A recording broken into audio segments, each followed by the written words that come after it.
অলির গল্পের দুনিয়ায় আপনাদের স্বাগত।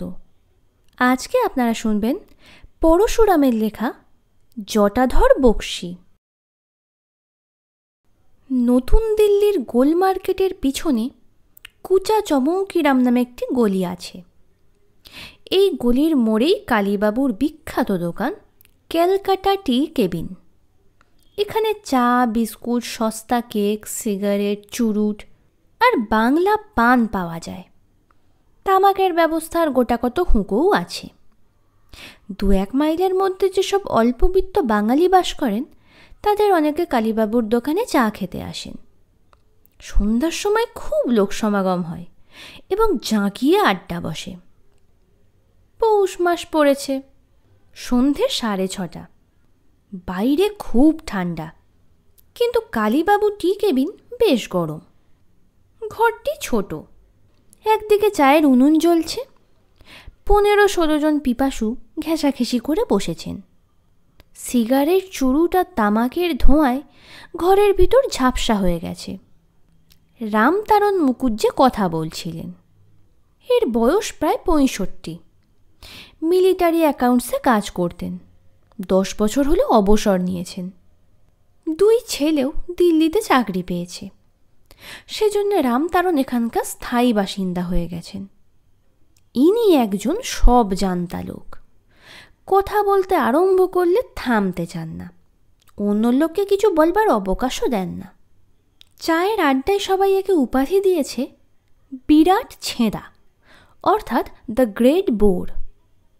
রামতারণবাবু বলছিলেন, আরে না না, তোমাদের ধারণা একেবারে ভুল। ভূত আর প্রেত স্বতন্ত্র জীব। আমি বুঝিয়ে দিচ্ছি, শোনো। মৃত্যুর পর মানুষ যতদিন বায়ুভূত নিরালম্ব নিরাশ্রম হয়ে থাকে, অর্থাৎ যে পর্যন্ত আবার জন্মগ্রহণ না করে, ততদিন সে প্রেত। কিন্তু স্কুল মাস্টার কপিল গুপ্ত বললেন, অর্থাৎ বড়লোকের ভ্যাগাবন্ডরাই প্রেত। বক্তৃতায় বাধা পাওয়ায় রামতারণ বিরক্ত হয়ে বললেন, ফাজলামি রাখো, যা বলছি শুনে যাও। মৃত্যুর পর মানুষ চিরকাল প্রেত হয়ে থাকে না, আবার জন্মায়। ধ্রুবং জন্ম মৃত্যুস্য চ। কিন্তু যারা ভূত তারা চিরকালই ভূত। কপিল গুপ্ত আবার বললেন, বুঝেছি, যেমন গাজনের সন্ন্যাসী আর লোটা চিমটা কম্বলধারীর 12 মেশে সন্ন্যাসী। আহ, চুপ করো না। মরা মানুষের আত্মা হলো প্রেত, বিলিতি গোষ্ঠ প্রেত। কিন্তু পিশাচ আর পল্টারজিস্ট ভূত বলা যেতে পারে। ভূত হলো অপদেবতা। তারা নাকে কথা কয়, ভয় দেখায়, ঘাড় মটকায়, নানা রকম উপদ্রব করে। কিন্তু প্রেত সেরকম নয়। জীবদ্দশায় যার যেমন স্বভাব, প্রেত হলেও তাই থাকে। তবে চলতি কথায় প্রেতকেও লোকে ভূত বলে। এই সময় একজন অচেনা লোক ঘরে প্রবেশ করলেন। বয়স আন্দাজ 45। 6 ফুট লম্বা, মজবুত গড়ন, মোচড় দেওয়া কাইজারি গোঁফ, গায়ে কালচে খাকি মিলিটারি ওভারকোট, পরনে ইজারা চেকি ধুতি বোঝা যায় না, মাথায় পাগড়ির মতন বাঁধা কমফোর্টার। আগন্তুক ঘরে এসে বাজখাই গলায় বললেন, নমস্কার মশাইরা, এখানে আপনাদের সঙ্গে বসে একটু চা খেতে পারি কি? কয়েকজন একসঙ্গে উত্তর দিলেন, বিলক্ষণ বিলক্ষণ, চা খাবেন তার আবার কথা কি? এ তো চায়েরই দোকান। ও হে কালীবাবু, এই ভদ্রলোককে চা দাও। আপনাকে তো আগে কখনো দেখিনি, নতুন এসেছেন বুঝি? নতুন নয়, দিল্লি আমার খুব চেনা জায়গা। তবে সম্প্রতি বহুকাল পরে এসেছি। পুরনো দিল্লির কেউ কেউ এখনও হয়তো আমার নাম মনে রেখেছেন, জটাধর বক্সী। ও ম্যানেজার মশাই, দয়া করে আমাকে বেশ বড় 1 পেয়ালা চা দিন, খুব গরম আর কড়া। একটা মোটা বড়মা চুরুট, 10 খিলি পান, 1 ধ্যাবড়া চুন আর অনেকখানি দোক্তাও দেবেন। হ্যাঁ, তারপর ভূত প্রেতের কথা কি যেন হচ্ছিল আপনাদের? আমি একটু শুনতে পারি কি? এসব কথায় আমার খুব আগ্রহ আছে। একজন উৎসুক নতুন শ্রোতা পেয়ে রামতারণবাবু খুশি হয়ে বললেন, হ্যাঁ হ্যাঁ, শুনবেন বই কি। বলছিলুম, ভূত আর প্রেত আসলে আলাদা জীব, তবে সাধারণ লোকে তফাৎ করে না। বাদশাহী আর ব্রিটিশ জমানায় ভূত প্রেতের কথা অনেক শোনা যেত, কিন্তু এখনকার এই সেকুলার ভারতে তারা ফৌত হয়ে যাচ্ছে। গুরু মহারাজ, পানি মহারাজ, রাজজ্যোতিষী, নেপাল বাবা ইত্যাদির উপর লোকের ভক্তি খুব বেড়েছে বটে, কিন্তু ভূত প্রেতের উপর আস্থা কমে গেছে। সেজন্য তাদের দেখা পাওয়া এখন কঠিন। কপিলগুপ্ত বললেন। বিশ্বাসে মিলায় ভূত, তর্কে বহুদূর। জটাধর বক্সী বললেন। ঠিক কথা, কিন্তু ভূত যদি প্রবল হয় তবে অবিশ্বাসীকেও দেখা দেয়। যদি অনুমতি দেন তো আমি কিছু বলি। রামতারণবাবু ভ্রু কুঁচকে বললেন। আপনি ভূতের কি জানেন মশাই? গেল বছর যখন চাঁদনি চকের ঘড়িটা পড়ে গেল। 3-4 এক বাক্যে বললে। মুখুজ্জেমশাই, দয়া করে আপনি একটু থামুন, একে বলতে দিন। জটাধর বক্সী বলতে লাগলেন। বাদশাহ জাহাঙ্গীরের আমলে দিল্লিতে একবার প্রচণ্ড ভূতের উৎপাত হয়েছিল। আমাদের ভারতচন্দ্র রায়গুণাগর তার চমৎকার বৃত্তান্ত লিখেছেন। ভবানন্দ মজুমদারের ইষ্ট দেবীকে জাহাঙ্গীর ভূত বলে গাল দিয়েছিলেন। প্রভুর আশকারা পেয়ে বাদশাহী সিপাহীরা ভবানন্দকে বললে, অরে রে হিন্দুর পুত, দেখলাও কাহা ভূত, नहीं तुझे करूँगा 2 टुक, ना होए सुन्नत देके कमला पड़ाव लेके, জাতি লেও খেলায় কে থুক। তখন ভবানন্দ বিপন্ন হয়ে দেবীকে ডাকলেন। ভক্তের স্তবে তুষ্ট হয়ে মহামায়া ভূত সেনা পাঠালেন। তারা দিল্লি আক্রমণ করলে। ডাকিনী, যোগিনী, শাখিনী, পেতিনী, গুচ্ছক, দানব দানা, ভৈরব, রাক্ষস, বক্ষস, খোক্ষস সমরে দিলে খানা। লপটে ঝপটে দপটে রবটে ঝড় বহে খড়তর, লপ লপ লম্ফে ঝপ ঝপ ঝম্ফে দিল্লি কাঁপে থর থর। তাথই তাথই হো হো হই হই ভৈরব ভৈরবী নাচে, অট্ট অট্ট হাসে কটমট ভাসে মত্ত পিসাচি পিসাচে। অবশেষে বেগতিক দেখে বাদশাহ ভবানন্দের শরণাপন্ন হলেন। বিস্তর ধন দৌলত খেলা তার রাজগীর ফরমান দিয়ে তাকে খুশি করলেন। তখন ভূতের উৎপাত থামল। সেকালের তুলনায় আজকালকার ভূত প্রেত কিঞ্চিত দুর্লভ হয়েছে বটে, কিন্তু এই দিল্লিতে এখনও ভূত দেখা যায়। কপিলগুপ্ত বললেন। মুখুজ্জেমশাই, আপনি তো প্রাচীন লোক, বহুকাল দিল্লিতে আছেন। ভূতের সঙ্গে কখনো আপনার মোলাকাত হয়েছিল? রামতারণ বললেন। আমি নিষ্ঠাবান ব্রাহ্মণ, তোমাদের মতন অখাদ্য খাই না। নিত্য সন্ধ্যা আহ্নিক করি, ভূতের সাধ্য নেই যে আমার কাছে ঘেঁষে। কপিলগুপ্ত বললেন। আচ্ছা জটাধরবাবু, আপনাকে তো একজন চৌকস লোক বলে মনে হচ্ছে, আপনি ভূত দেখেছেন? জটাধর বললেন। নিরন্তর দেখেছি। ভূত দেখা অতি সহজ। বলেন কি? দয়া করে আমাদের দেখান না। রামতারণ বললেন। ওসব বুজরুকি আমার কাছে চলবে না। ভূত প্রেত মানি বটে, একলা অন্ধকারে ভয়ও পাই, কিন্তু জটাধরকে ঘটাধরবাবু ভূত দেখাতে পারেন এ কথা বিশ্বাস করি না। কলেজে আমি রীতিমতো সায়েন্স পড়েছি, ম্যাজিকওয়ালাদের জোচ্চুরিও আমার জানা আছে। অট্ট হাস্য করে জটাধর বললেন। যদি আপনাকে ভূত দেখাই? দেখাবেন বললেই হলো। কবে দেখাবেন, কোথায় দেখাবেন, কখন দেখাবেন? আজই, এখানেই, এখনই দেখাতে পারি।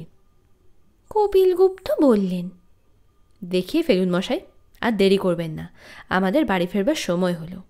কিন্তু কি দেখাবেন, ভূত না প্রেত? রামতারণবাবু প্রতিবাদ সইতে পারেন না, চটে গিয়ে বললেন। বেশ, এখনই দেখান ভূত প্রেত ব্রহ্মদত্ত শাঁকচুন্নি যা পারেন। আমি বাজি রাখছি যে আপনি পারবেন না, শুধু ধাপ্পা দিচ্ছেন। ভূত দেখানো আপনার সাধ্য নয়। জটাধর বললেন। আপনার চ্যালেঞ্জ মেনে নিলুম। মোটা টাকা বাজি রাখতে চাই না, কারণ আপনি নিশ্চয়ই হারবেন। ছা পোষা পেনশনভোগী বুড়ো মানুষ, আপনার ক্ষতি করবার ইচ্ছে নেই। এই বাজি রাখা যাক যে ভূত যদি দেখাতে পারি তবে আমার চা চুরুট পানের দাম আপনি দেবেন, আর যদি হেরে যাই তবে আপনি যা খেয়েছেন তার দাম আমি দেব। রাজি আছেন? আপনারা সবাই কি বলেন? সবাই বললে, খুব ভালো প্রস্তাব, ভেরি ফেয়ার অ্যান্ড জেন্টলম্যানলি। বর্মা চুরুটের উগ্র ধোঁয়া উদ্গীরণ করতে করতে জটাধর বক্সী বলতে লাগলেন। 1941 সালের কথা। তখন আমি বর্মায় জেনারেল সিওয়েলের স্যাপার্স অ্যান্ড মাইনার্সের দলে সিনিয়র হাবিলদার আমিন। বর্মা থেকে চীন পর্যন্ত যে রাস্তা তৈরি হচ্ছিল তারই জরিপ আমাকে করতে হতো। আমার ওপরওয়ালা অফিসার ছিলেন ক্যাপ্টেন ব্যাবিট। রামতারণবাবু বললেন, ওসব বাজে কথা কি বলছেন? আপনার চাকরির বৃত্তান্ত আমরা শুনতে চাই না। ভূত দেখাতে পারেন তো দেখান।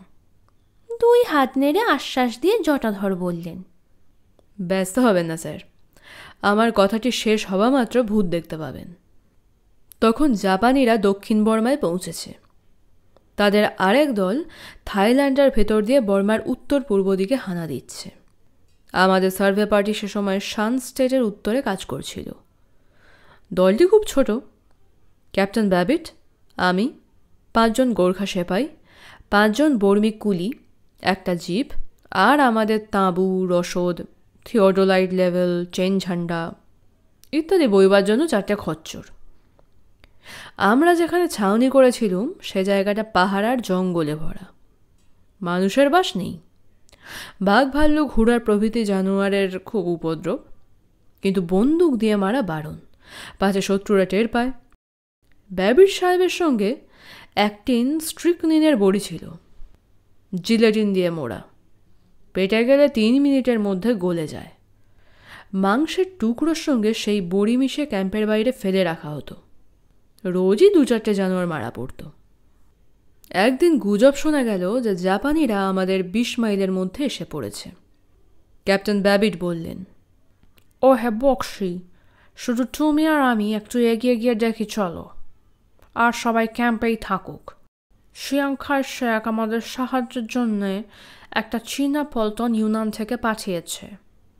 আজ তাদের এখানে পৌঁছবার কথা। দেখতে হবে তাদের কোনো পাত্তা মেলে কিনা। আমরা দুজনে উত্তর পূর্ব দিকে 4-5 মাইল হেঁটে চললুম।